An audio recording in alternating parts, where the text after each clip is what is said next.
Question number 29 দিয়েছে simplification থেকে, যেখানে বলেছে 27% of 250 minus 0.02% of 1000 is equal to.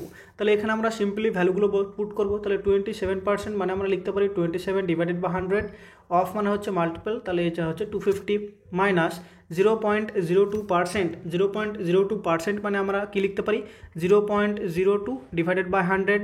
আর এই পয়েন্ট তোলার জন্য আবার আমরা যদি 100 নিই, আর তার হচ্ছে অফ কত, অফ হচ্ছে 1000-এর। তাহলে এবার আমাদেরকে সরাসরি কাটাকাটিটা করতে হবে। তাহলে এখানে হচ্ছে 0 0 যদি কাটি, তাহলে এখানে দেখো 10 দিয়ে 5 দিয়ে যদি কাটি, তাহলে এখানে 2, 5 দিয়ে কাটলে এখানে পাবো 5, আর 5 দিয়ে 2 দিয়ে যদি 5 কাটি, তাহলে এখানে আমরা পাবো 2.5। যেহেতু পয়েন্ট আছে তার জন্য এখানে আমরা প্রথম টার্মটা কী পেলাম 27 মাল্টিপ্লাইড বাই 2.5 মাইনাস এইখানে আমরা কী পাবো দেখো, উপরে 3টে শূন্য কাটলাম, নিচে হচ্ছে 3টে শূন্য কাটলাম, তাহলে উপরে 2 আর নিচে 10, তার মানে হচ্ছে 0.2। এইবার 27কে যদি আমরা 2.5 দিয়ে মাল্টিপ্লাই করি, তাহলে 27কে 2 দিয়ে মাল্টিপ্লাই করলে আমরা কত পাই, 27 2 হচ্ছে 54। আর তাকে 27কে যদি আমরা হাফ করি, তাহলে 27কে যদি আমরা হাফ করি তাহলে কত পাই, 26কে যদি হাফ করি তাহলে পাই 13।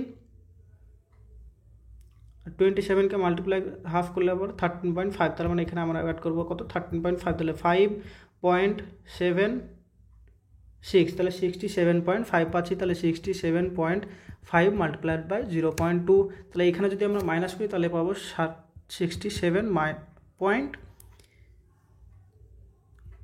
এইটা হয়ে যাবে আমাদের সঠিক উত্তর, যেটা আমাদের 67.30, এখানে 0 বসাতে পারি, তাহলে সেইটা আমাদের অপশন নাম্বার 3 হয়ে যাবে এখানে সঠিক উত্তর।